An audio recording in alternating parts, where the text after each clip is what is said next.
అందరికీ నమస్తే. నా పేరు వెన్నపూస రవీంద్రారెడ్డి, పంచాయతీరాజ్ విభాగం రాష్ట్ర అధ్యక్షుడిని.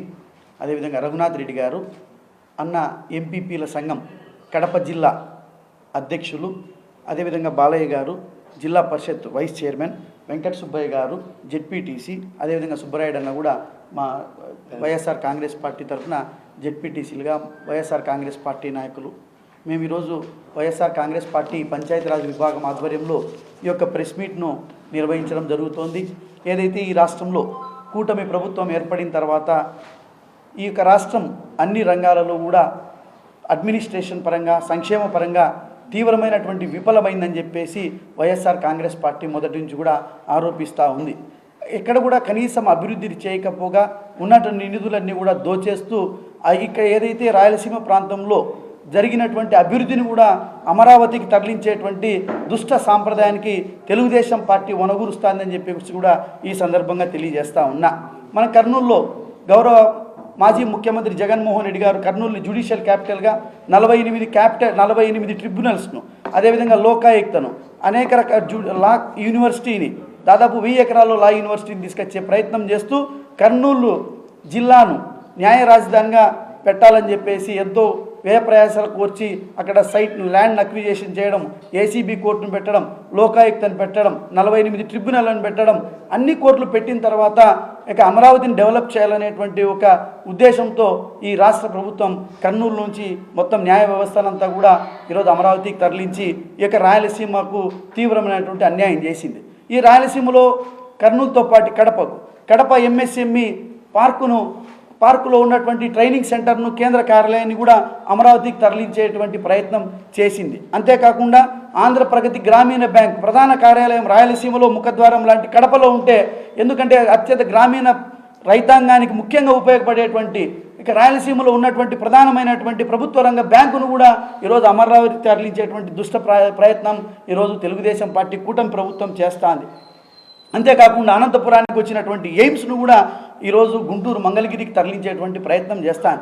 ఈ సందర్భంగా వైఎస్ఆర్ కాంగ్రెస్ పార్టీ తరఫున ఈరోజు తెలుగుదేశం పార్టీని, కూటమి ప్రభుత్వాన్ని ఒక్కటే అడుగుతాం, నిజంగానే అమరావతికి మీకు చిత్తశుద్ధి ఉంటే, అమరావతికి మీ పట్ల అమరావతిని అభివృద్ధి చేయాలనేటువంటి సంకల్పం ఉంటే, ఈరోజు కేంద్రంలో అంటగాగుతున్నటువంటి మీ కూటమి ప్రభుత్వం ఉన్నప్పుడు మీరు ఇంకా ఈ రాష్ట్రానికి ఏమైనా అదనపు ప్రయోజనాలు కలిగేలాగా కేంద్రంతో ఒత్తిడి తీసుకొచ్చి మీరు ఇక్కడికి రాజధాని ప్రాంతానికి ఏదైనా పరిశ్రమలు కావచ్చు, కేంద్ర కార్యాలయాలు తీసుకురావాలి. కానీ ఈరోజు మన కడుపు కొట్టి, రాయలసీమ ప్రాంత కడుపు కొట్టి ఇక్కడివక్కడ తరలించి మేము అభివృద్ధి చేసినామని చెప్తే అది నిజమైనటువంటి అభివృద్ధి అని చెప్పేసి ఈ సందర్భంగా వైఎస్ఆర్ కాంగ్రెస్ పార్టీ ప్రశ్నిస్తోంది. ఈ రకమైనటువంటివే కాదు, ఈరోజు గ్రామాల్లో చూసినట్లయితే ఎక్కడికక్కడక్కడ ఈ రోజుకి ఈ కేంద్ర ప్రభుత్వంలో ఉపాధి హామీ కింద కానీ, 15th ఫైనాన్స్ కమిషన్ కింద కానీ ₹1 కూడా అదనంగా తీసుకొచ్చినటువంటి పాపాన పోలేదు. తీసుకురాకపోగా ఏదైతే ఎన్ఆర్ఈజీఎస్ ద్వారా వచ్చినటువంటి నిధులన్నింటినీ కూడా ఈరోజు తెలుగుదేశం పార్టీ నాయకుల సిఫార్సు మేరకు ఈరోజు సర్పంచ్ వ్యవస్థని, మండల పరిషత్ వ్యవస్థని ఈరోజు గొంతు కోసేటువంటి ప్రయత్నంలో భాగంగా ఎమ్మెల్యేలు సిఫారసు చేసినటువంటి వాళ్లకు ఎంపీడీఓలు, పంచాయత్ సెక్రటరీలు డైరెక్ట్గా ఈ 5 లక్షలు ఫలాని ఎంఓయూ అంటే మెమరాండమ్ ఆఫ్ అండర్స్టాండింగ్ అని చెప్పేసి కాంట్రాక్ట్ పద్ధతిలో ఈరోజు సర్పంచుల యొక్క తీర్మానము యాక్చువల్గా ఎన్ఆర్ఈజీఎస్ చట్టం ఏం చెప్తుందంటే సెక్షన్ 5 సబ్సెక్షన్ 16 2005 ఎన్ఆర్ఈజీఎస్ యాక్ట్ ఏం చెప్తుందంటే, ఒక గ్రామంలో ఆ గ్రామంలో ఉన్నటువంటి మౌలికమైనటువంటి అవసరాలను ప్రాధాన్యత క్రమంలో గుర్తించి గ్రామ సభను నిర్వహించి ఆ గ్రామ సభలో ఐడెంటిఫై చేసినటువంటి వర్కులకు తీర్మానం చేసి ఆ పంచాయతీ పాలక వర్గం ఆమోద ముద్ర వేసిన తర్వాత దాన్ని మండల పరిషత్కు పంపిస్తే, మండల పరిషత్ ఆమోద ముద్ర వేసి జిల్లా పరిషత్కు పంపిస్తేనే అవి అప్రూవల్స్ కావాలా. కానీ ఈ తతంగం అంతా కూడా పక్కన పెట్టేసి ఎమ్మెల్యే గారు చెప్పారు, ఎంపీడీఓ గారు రెఫర్ చేశారు, పంచాయత్ సెక్రటరీ ఏసీ తీర్మానం కాపీలని పంపించేయడం జరుగుతుంది. తద్వారా ఆ గ్రామాల్లో ఉపాధి హామీ కూలీలకు ఈరోజు కడుపు కొట్టేటువంటి ప్రయత్నం జరుగుతుంది. ముఖ్యంగా మన రాయలసీమ లాంటి ప్రాంతాలు, వెనుకబడినటువంటి ప్రాంతాలు, పరిశ్రమలు రాకపోగా ఉన్నటువంటివన్నీ కూడా అమరావతికి తరలిస్తూ ఇక్కడ ఉన్నటువంటి రైతాంగం మీద ఈరోజు వీపు మీద కొట్టడంలో కడుపు మీద కొట్టేటువంటి ప్రయత్నం చేస్తానని చెప్పేసి కూడా ఈ సందర్భంగా తెలియజేస్తా ఉన్నా. ముఖ్యంగా చూడండి, ఇది రాష్ట్ర ప్రభుత్వం విడుదల చేసినటువంటి పేదల ఉపాధికి కోత.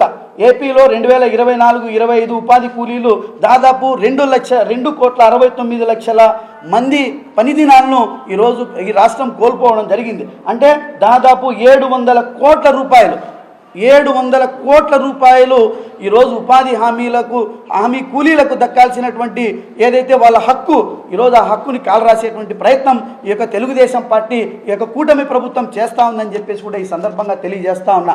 ఈ యొక్క నేపథ్యంలో వైఎస్ఆర్ కాంగ్రెస్ పార్టీ పంచాయతీరాజ్ విభాగం తరఫున మేము హైకోర్టులో దాఖలు చేశాం.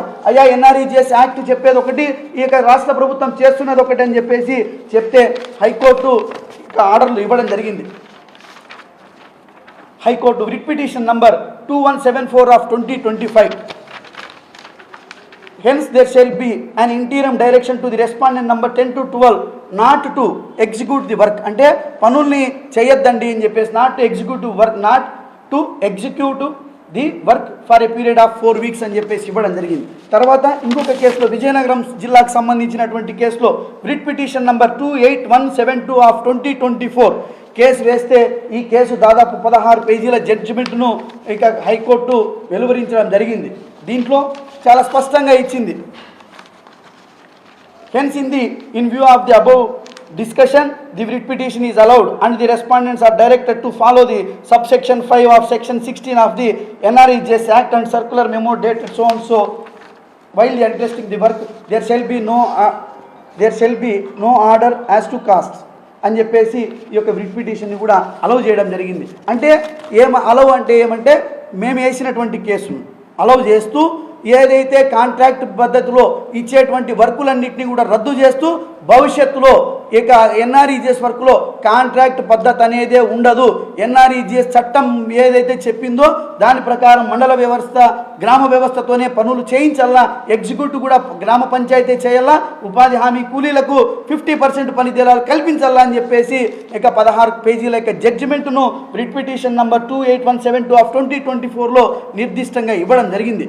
దీనిపైన మేము రాష్ట్ర వ్యాప్తంగా కూడా సోమవారం గ్రీవెన్స్ డే అన్ని జిల్లాల్లో కూడా కలెక్టర్ల దగ్గరికి వెళ్ళి, అయ్యా, ఎన్ఆర్ఈజీఎస్ యాక్ట్ మేరకు హైకోర్టు ఈ తీర్పునిచ్చింది, దయచేసి ఈ తీర్పుని అమలు చేయండి, ఈ తీర్పు మేరకు మా గ్రామాల్లో మా పాలక వర్గాలతోనే మాకు పనులు చేయించండి అని చెప్పేసి కూడా కలెక్టర్లందరికీ కూడా రిప్రజెంటేషను, అదేవిధంగా హైకోర్టు ఆర్డర్ కాపీని కూడా ఇవ్వడం జరుగుతుంది. ఇన్ కేస్ మేము ఇచ్చిన తర్వాత కూడా వాళ్ళు ఎక్కడైనా వైలేట్ చేస్తే మేము ఆ రిప్రజెంటేషన్ బేస్ చేసుకొని ఆ కలెక్టర్ల మీద, ఎంపీడీఓల మీద, జిల్లా పరిషత్ సిఇఓల మీద మేము కోర్ట్ ఆఫ్ కంటెంప్ట్ కూడా వేసి మేము వాళ్ళందరినీ కూడా కోర్టుకు లాగేటువంటి ప్రయత్నం చేస్తామని చెప్పేసి కూడా ఈరోజు వైఎస్ఆర్ కాంగ్రెస్ పార్టీ తరఫున హెచ్చరిక జారీ చేస్తున్నామని చెప్పేసి కూడా ఈ సందర్భంగా తెలియజేస్తున్నా.